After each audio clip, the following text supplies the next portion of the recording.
Hey guys, and welcome back to another episode of the Underground Podcast. Unfortunately, I won't be hosting this week, but don't be alarmed as I'm leaving you in the more than capable hands of Jamie Watkins, our CEO. In this episode, he's interviewing one of our long-term clients, Faisal, who has seen his monthly revenue for his ecom business 10x since working with us. So, ladies and gentlemen, grab a drink, get comfy, and enjoy the podcast. Welcome to the Underground Econ Podcast. Jamie here representing Team UE. I've got a super special guest today. Faisal, I'll give you the chance to introduce yourself. An incredibly exciting entrepreneur. I hope you won't mind me saying he's taken his brand to seven-figure months regularly with his ecom store single-handedly. It's been an absolute pleasure to work with you so far as well. I think it's been great to see the brand grow and to see you grow and develop as well. Really excited to share that story. So Faisal, welcome to the podcast. It's my pleasure to be here. Thank you for having me. And it's my pleasure to work with you as well, for sure, man. It's a great partnership. Love it. This is definitely not supposed to be an advert for that. Good that we chat that in. But it's true. I'm just stating the facts, Awesome, mate. Awesome. Happy to pass over to you. I know that it's been a pretty interesting journey. I know that it wasn't always these highs when we started. The business seems to have 10x since we actually started working together. I'd love to just kind of take the next few minutes to learn a little bit more about how you actually started off in e-commerce, how you got into the industry. Yeah, so I'll start with my backstory. It's kind of a cliche, but I feel like everything started from the beginning. So basically, I immigrated to Canada as a 7-year-old with 2 older sisters and my mother. So I basically grew up in a household of women, and I always understood those problems. Like they wouldn't show me everything that they were doing and that, but like I understood it. I was in the household, so I had to understand it. So I always saw the female perspective, and then also there was always recipes for e-commerce in the mix. So since I was like a little kid, I've always been on the computer. Like I used to play on like Paint when I was a kid. I was like 4 years old just playing on Paint for like no reason, And then when I was like 10 years old, I started like building websites, and it was like a competition between me and my friends, like who could build the best website. And it wasn't anything special. I wasn't like coding anything. It was just like cookie cutter like websites, like free webs, whatever. But I was always intrigued by like the internet and what you could do. Everything you can accomplish like on the internet is sort of limitless. So I always felt that. And that moved on to like other hobbies. Like they were just random hobbies. I used to do like videos, like YouTube videos. I would just edit a bunch of stuff together and throw it together. And then photos as well. Like I learned Photoshop just randomly playing around on the computer, and I discovered this app, and I just started researching about it. And I think the key point that, put me into that entrepreneurial mindset early on was I always loved, I guess, selling stuff. And it was kind of weird. It's not like I was trying to chase after money or anything like that. I just enjoyed the challenge of creating my own thing and running with that. And that was really early, like 8 years old or something. I was like creating these paper airplanes and just like trying to sell them to adults. It's like something so ridiculous. Yeah. I love it. And the crazy thing is, like, the first person I tried to sell it to was like the building manager. We were living in like a building at the time. And she was like, no, why am I going to buy a paper airplane from you? It's like, and I was trying to sell it for like $1. And I was a little kid, and she's like, no, But, and that's sort of the life of an entrepreneur. You're failing while you're learning, and you're failing at the same time. So I felt that really strongly. And then also like throughout high school, I used to sell like these like mini skateboards. You could play with your finger and stuff. So we had like a whole operation, me and my friends, we would sell it. And I would sit in class and play with the skateboard just to make people, make sure that people are watching me and seeing that this is fun to play with. So then in the future, I was like, okay, I have this, I have a few extra ones. Let me sell it to you. And we just had like a whole operation with that. So that was like early on. I could always, you could kind of see it. Looking back, I can see it now. At the time, I didn't know what it was. and I wasn't really good with systems ever. So when I got into like university, I actually tried to get into a business program. Sorry, like I'm rambling on. Oh, Yeah. go ahead. Yeah, I tried to get into a business program. I ended up getting into like political science, and I really didn't like that. And essentially, like I didn't like the system, the school system. Like even if I got into business, I don't think I would have been like too happy. So with that, I started looking around online. What could I possibly do? And it sort of comes from a place of like having hobbies more so. Like at the start, it was more so about hobbies than like trying to make money or anything like that. But like the money aspect was interesting. So I stumbled upon. You knew the hustle was there. You just didn't know where to apply it at that early stage, right? Yeah, and I think like this was 2016, so there was opportunities around there, and you were hearing people about making money online and stuff like that, but it wasn't as apparent as it is now, I think. Although there was a bit, but yeah. So I looked into it a bit. I saw there was possibility for gigs, Fiverr, whatever, and then I stumbled upon like drop shipping. And at the time, like fidget spinners were like going crazy, so everybody was like, yeah, just drop ship fidget spinners and you'll do amazing and whatever. So I started from there, and I wasn't able to sell the toys. I started like a toy store sort of thing. Right. Yeah. And I branched off from that into like iPhone cases. And that's where I started actually seeing sales. And I started realizing like this is a real thing. But I think this is a mistake a lot of people have at the start, is you don't really realize what you're doing and you don't know the rules, and you kind of go about it in a reckless way. And so I ended up getting banned, like on Facebook, I even got my Shopify shut down. Like everybody goes through this. Everyone goes through it at some point for sure. So it sounds like you saw a proof of concept, you saw it start to work, you kind of put it in place, made a couple of mistakes.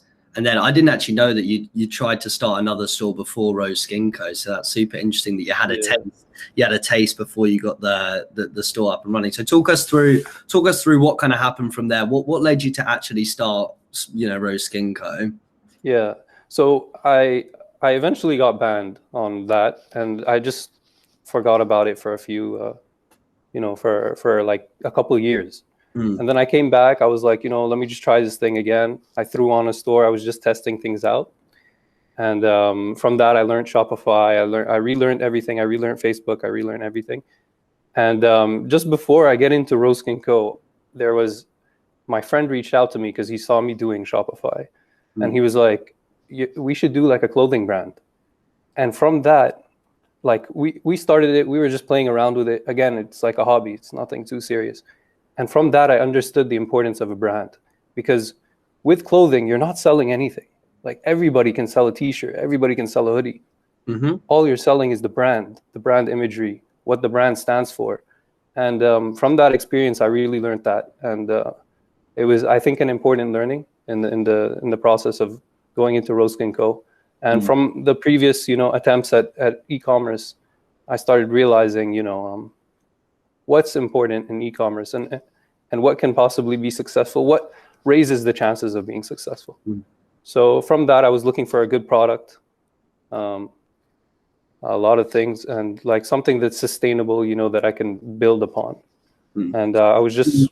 So just to clarify that, this is you kind of starting in that process of, being part of a drop shipping model. You're trying to start that first drop ship kind of style business. And obviously, I completely take the point. There's not a lot of differentiating factors in that space. So I think, and we'll touch on this a little bit later, but building that brand is absolutely essential. Completely agree with you there. Yeah, so, I think, sorry.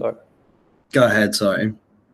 I was just gonna like carry on your point for sure. Like that's a big differentiator today, especially. I think when I started in 2016, there wasn't that much of that. And it was more so like just the hot product, but you can only stay on the hot product for as long as the product's hot, right? And you can't really build upon that. So did that factor into your thinking for that first store work? Because obviously you haven't made a lot of cash through that. And, jumping on these fads, and I know a lot of people that do that in drop shipping space and jump on those fads, ride the wave while it lasts, and then they move on to the next product. Really quick stores, quick turnover. It's an interesting idea, but it's it's not sustainable. So is that not something you wanted to be a part of? So yeah, so I basically saw that. I saw that early on. I saw that if you jump on a product, it's gonna run out. The hype's gonna run out. And that was just my experience with the fidget spinners. I came in too late. But when you're building a business, you can't really come in too late. If you're going to build something great, it's going to be great in this time frame. It's going to be great in 10 years, 20 years.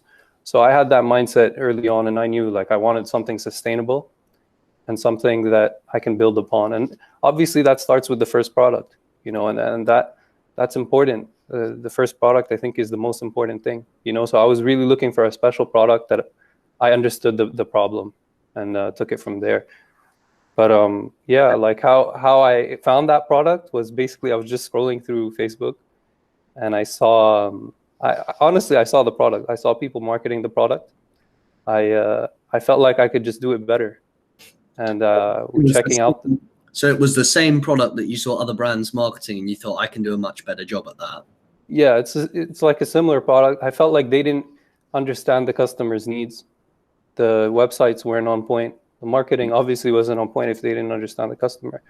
It was a lot about, it was more so about marketing the benefits rather than the lifestyle that the product gives you. And that's like a really thin line in marketing. And I think once you cross that and you understand, you're trying to show the customer what they can achieve, and more so how their life will change from this product. And especially if you have a life-changing product, which I think ours is, I think that's very important to focus on in the marketing rather than just hit the benefits, And that goes back to the tech deck. When I was selling the skateboards, I was playing with the skateboard, showing them what the lifestyle they can have.Ey're not bored in class, they're enjoying their time in class with the skateboard, and they're enjoying their time with Roast & Co.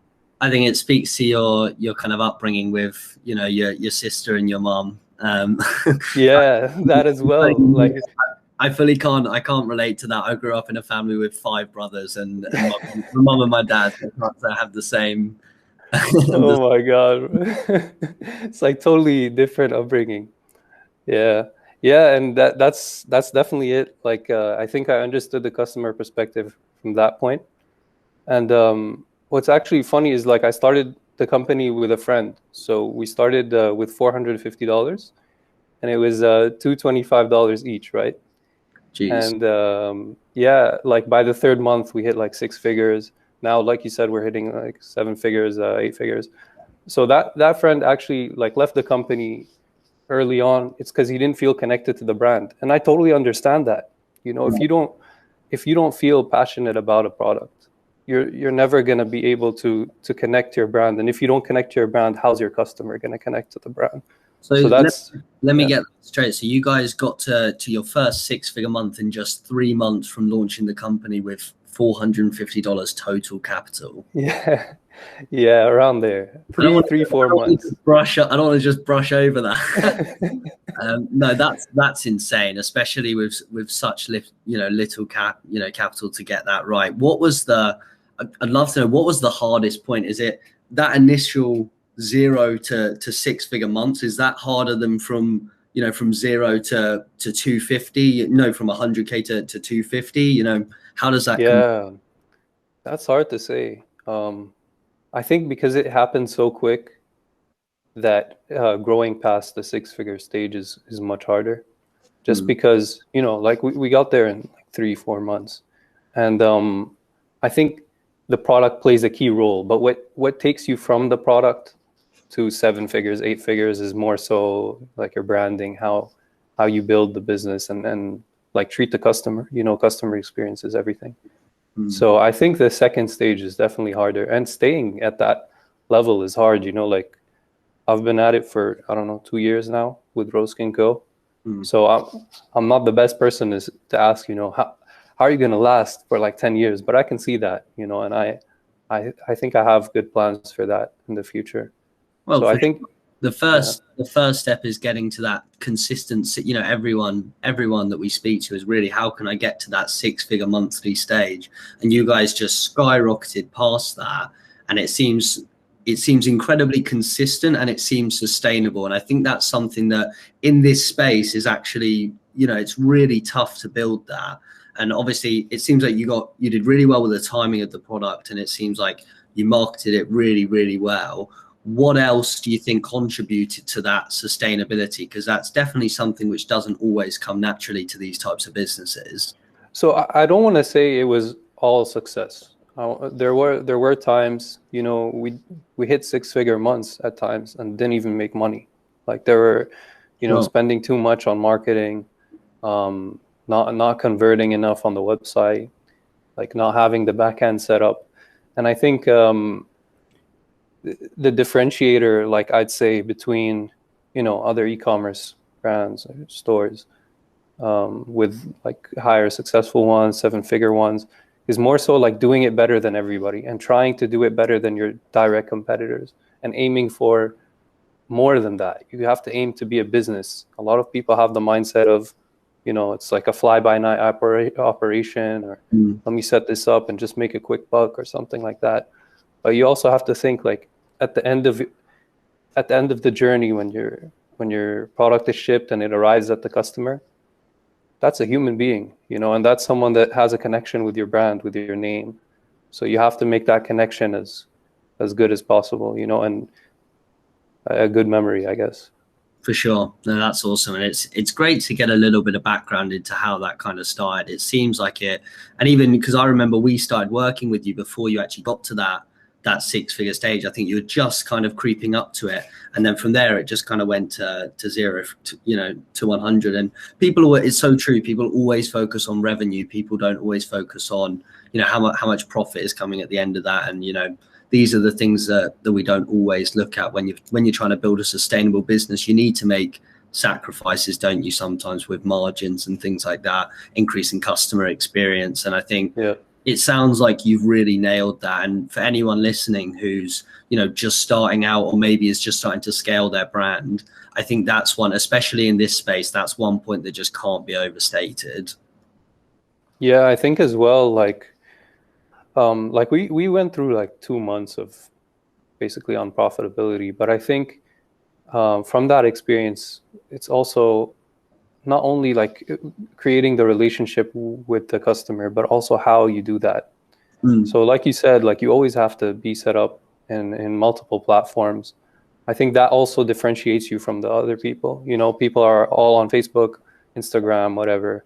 And you could be on social media, but you also have to have like your back end set up, and having that relationship, whether it's through email, through SMS, through whatever it is, you know, is really important, especially because, you know, like once you get that customer email, you have this like ability to convert them. You know, if you're not utilizing that, if you're just getting emails for the sake of getting emails and maybe like an abandoned cart email once in a while, it's not worth it.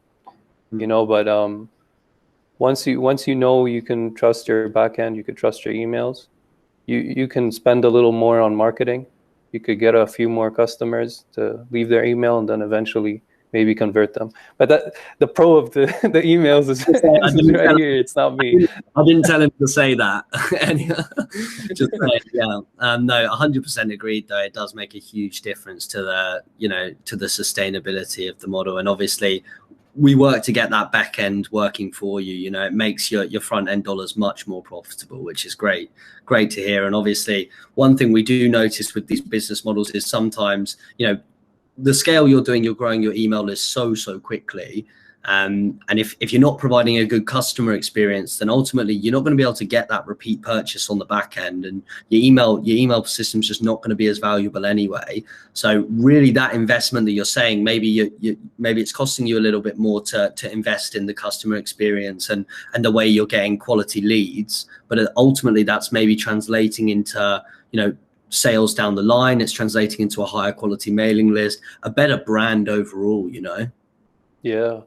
And you can also nurture that relationship for the future as well. You know, it's like with email, I feel the relationship continues. You know, it's like all about lifetime value and how you can get that customer to come back and purchase again, or purchase for a friend or something like that. And that's not really something you can do with Facebook, especially now, like they're cutting down the data that's coming in. And you know, I think now you can only keep well, no one keeps customer data, but like you can only keep like an audience for like 90 days or something. So like you just lose all that data, and you still have their email. So that's probably the only way to reach out to them. Faisal, I want to be topical because I know that obviously everyone is probably having some impact from the current situation from COVID right now. I know that that was a big impact for you. I know that it made a big difference to the direction of the business. So I'd love to hear a little bit more about that, kind of for better or for worse. What did that kind of change for you, the coronavirus situation? Yeah, so like since the start, like February 2020 was around where Corona started, because you know, like our manufacturers, everything like that is in China, so they were affected earlier than the rest of, you know, other countries and stuff like that. So we were hit pretty hard in February. We had to cut down on ad spend, everything like that. Inventory levels were low. So then obviously when March came, that was when all the countries were shutting down, all the lockdowns and issues like that. So it was like 2 months of just almost like just patience of not selling anything, or like minimal sales, you know. So but the whole time through that, I knew that we would come back very strong. And I didn't know we would come back as strong as we did, though, because when we came back, and I think this is like an experience that probably most e-commerce store owners felt, or brands or stores, whatever.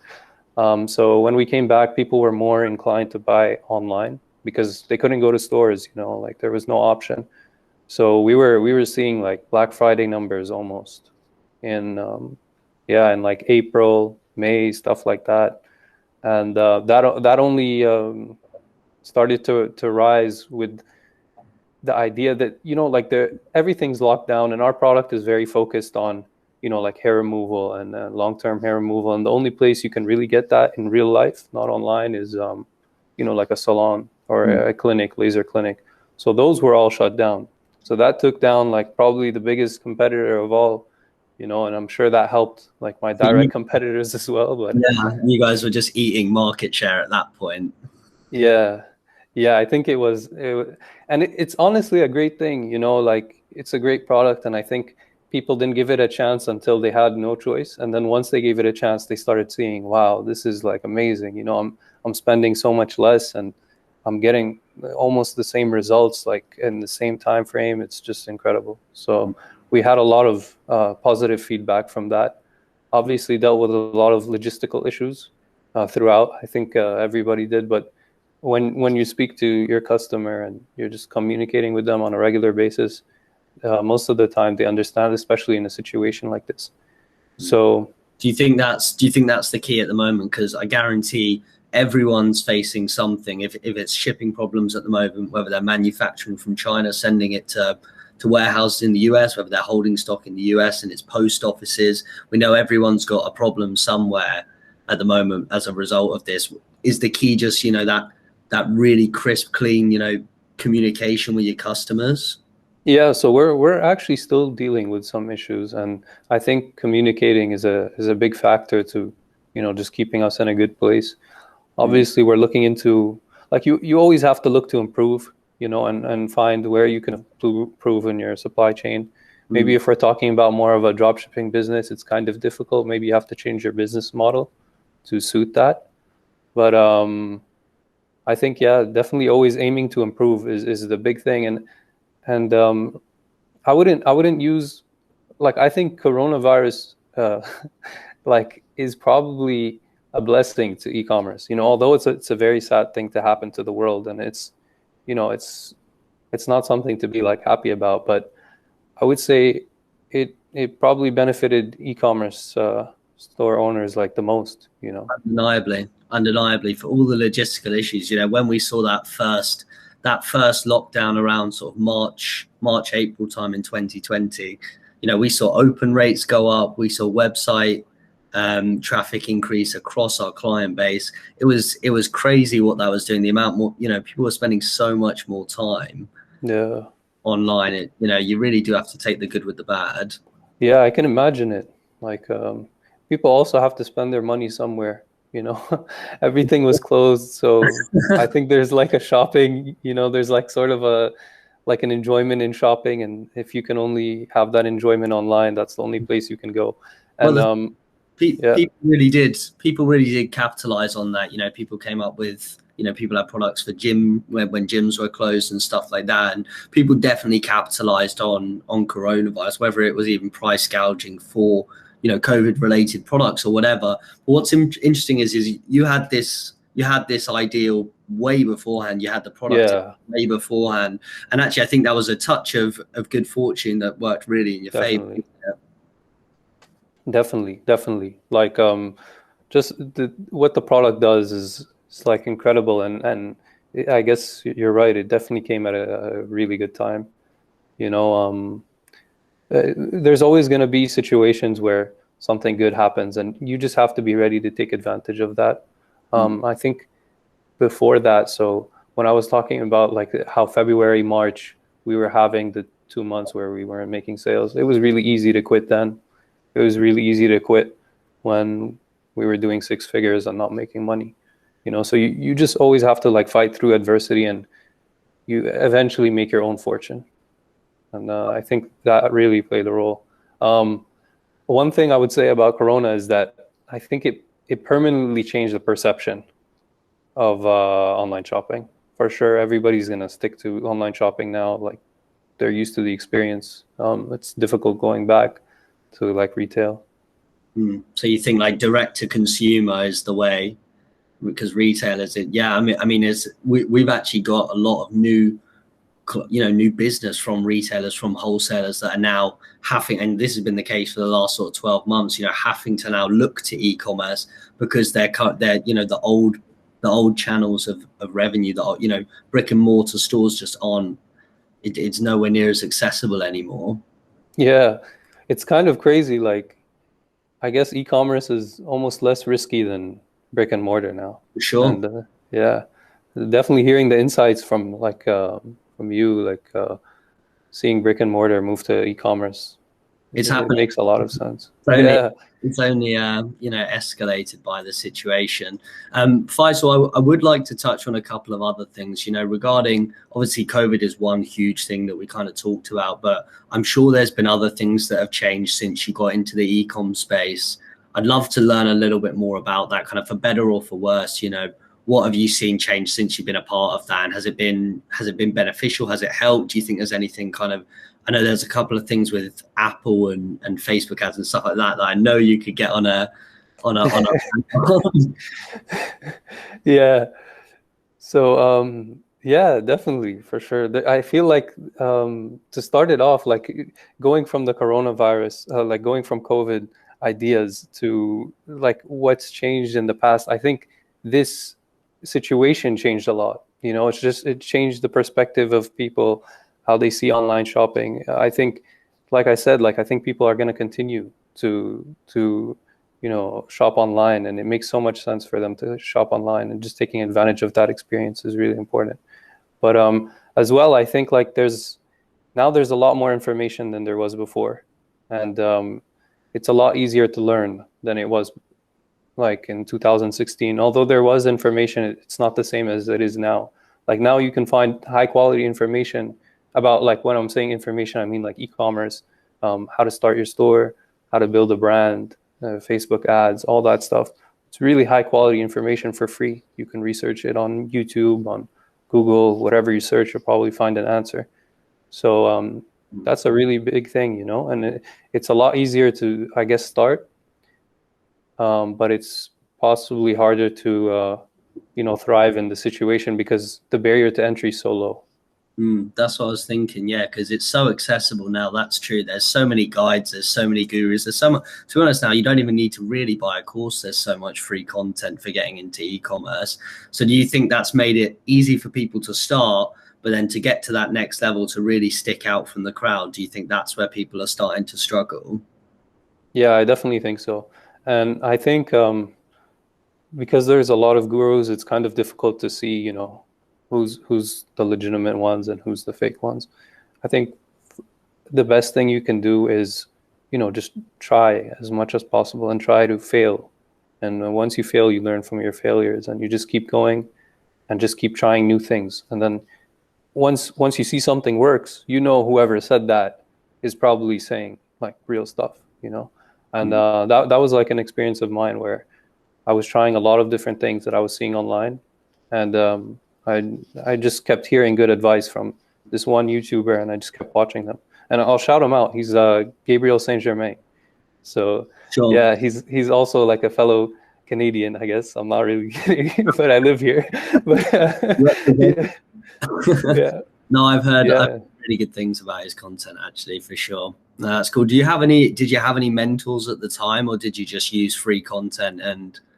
So I don't know, like I didn't really have mentors. I don't know if I believe in mentorship. I'm not sure about that. I have to see. I'm personally someone that likes to try a lot of things and see how they work and then figure it out from there. But I love to take advice from many people. It's good to ask questions. It's good to also take different perspectives. Like when I was watching Gabriel Saint-Germain, like that wasn't the only person I was watching. I was trying to gather as much information as possible. And sometimes, it's impossible for a guy to cover, everything that you can possibly come across in a video. So he's never going to be able to cover all the nuances of your business and the problems that you're specifically facing. But it definitely sounds like, a mentor in the sense that, someone who has more experience or someone who has different experience that you can learn from and take, even from a mindset perspective, take inspiration from and drive you forward. It definitely sounds like there's a lot of value in the space. Yeah, I think definitely the beauty of the internet as well is that you can search anything and you'll find an expert in that field and just get the knowledge from them. You don't even have to personally know them. They're just sharing that information for free. You could just get it. For sure. So I think it's amazing. For sure. Faisal, I want to cut some corners for some of the guys that are listening and end the call with a few value adds based on your experience, based on obviously what you've achieved with Rose Skin Co and your e-commerce career. Starting with a couple of tools. Obviously, most people listening here will be either trying to grow or in the process of growing their e-commerce brand right now. Obviously, Shopify is probably at the heart of that. I'd love to know what other tools you're using and maybe something you could recommend to the guys. My tools are like really lame. I would say Lifetimely. Lifetimely is it's an app to track your profit and loss on a per day basis, and you could put in custom costs. If you have like costs outside of product costs, marketing costs, it automatically pulls in the marketing. So it's important, to know what you're doing on a day-to-day basis to understand that you're in the position you want to be in. And were you doing that straight away, or was that something that you picked up a little bit later on? So it was in and out throughout the business, but I think recently it's been like really, like I've been really focused on it, and I think that's what's helping drive the business further. Because when a big issue that you have in the beginning of a business is, well, when you're starting like e-commerce and stuff like that, you're always having those cash flow issues, especially if you're scaling and everything. So it's difficult to know, how much you can spend. And if you know how much you're making on a daily basis, you can kind of assess, like, I know this money's coming in and I could spend this much and everything like that. So I think that was also, it was a learning experience from the times where I said, we were doing 6 figures, but we weren't really making money. You have to know on a daily basis you're making money. That's so true, especially when you're setting budgets and and you're changing what you're spending on a daily basis. You've got to know that stuff. Yeah, it's really difficult to keep track on your own. A lot of times I try to, like, I don't know, write it down, like, and let me see, I spent this much on Facebook, but then you just forget things that you spent on, you didn't even take into account, so it's also easy, like it just does it automatically for you. You just open it up, you can see how you're doing throughout the day. It's not even at the end of the day, Sure. So it's great. Cool. Faisal, what else have we got? I'd say Slack. We got on Slack late. Slack is basically a messaging app for the team, but we were basically talking on like WhatsApp. Like I was having communication with like, yeah, like the customer service agents, anybody on the team. Like we were just going through WhatsApp. It's really difficult. You got to organize your organization, you know, with Slack. And we actually have like one of the main suppliers on there. So it's amazing, you know, just get as many people. I mean, it's not the sexiest part of running a business, but it is key. Yeah. Get as many people as you can on there and get it organized. Yeah. When you hit that scale, you won't know what to do otherwise. Yeah, I'm really bad at organization. I asked you previously about like how to organize and everything like that. You guys have it down packed, you know. We're still working on it. Happy to help, Faisal. Cool. No, that sounds really good, man. And then I guess I'd just love to finish up with a piece of advice for people that are just starting out in e-commerce, maybe people who are thinking about starting a store or maybe just in the early stages at this time. What's a good piece of advice for them based on what you've learned? I think the most important thing is to do everything yourself at the start. And by that, I mean, like, obviously, if you have a partner, like you guys have to delegate tasks. Someone does this, someone does that. But the owners should be doing as much as possible at the start. This is just to understand, to get like a basic understanding. A lot of people try to delegate straight away. They don't know how to make a Shopify store. They pay someone like $50 to do it or something like that. And then you have to think like every time you want to make a change, you have to pay that guy $50 again. Mm-hmm. You know, so you can't, at the start, you have to be really like fragile with the money you spend, and also understand the business to like the detailed degree as much as possible, you know. Yeah, 100%. That's so true. People start with outsourcing super early, and it's key to learn you got to learn your trade, haven't you? You got to learn your business before anyone else does. And ultimately, I think, you know, you find this, anyone who's running a business finds this, no one's going to get that business off the ground more effectively than you are, you know, in the first stages. And when the time comes, when you hit scale and you're too busy, you don't want to run your email anymore, for example, or your Facebook ads or whatever you can outsource. Obviously that makes sense. Yeah, that's such a good point. Like no one cares about your business as much as you do, especially at the start. And I think when you're putting like your heart into your work, like that's kind of cliche, but it's true. Like when you're putting as much effort as you can, it kind of shows at the end of the day, you know. And it's important to do everything because you don't know what you're good at the beginning and what you like. And the only way to know that is to try everything you possibly can, and then, you know, delegate the rest eventually. It's a long-term journey, and you want to find out. I imagine for you, like this probably, it might not even be your only venture. Who knows how long you'll run this brand for, you know, and this has given you a great platform to learn what you love about entrepreneurship, to learn where you want to improve, and to obviously do that in the future. So that's a great reason to start and really get stuck in at the beginning. For sure. And I can see people that would start in e-commerce and love the marketing aspect and start like agencies and stuff like that. Yeah, it's definitely an avenue to learn and like you said, entrepreneurship's all like that, just learning and seeing what you like and just going on with that. I think, another thing is to make sure you research everything. Like at the start, I would constantly get stuck and I wouldn't know what to do with that. I would go in groups, ask questions. I think we're in the same groups, so yeah, it's possible you saw a question of mine before. But like you can't depend on other people to give you like answers every time you ask a question. You know, you have to actively research that and learn how to research properly. And like generally, it's just Google, right? Like you're just Googling your question, and sometimes you find a really good resource and go from there. But that's something I really noticed, especially like not only from myself, from people in these groups. Like I see them always ask questions like stuff that they could research and probably learn more than the person answering them.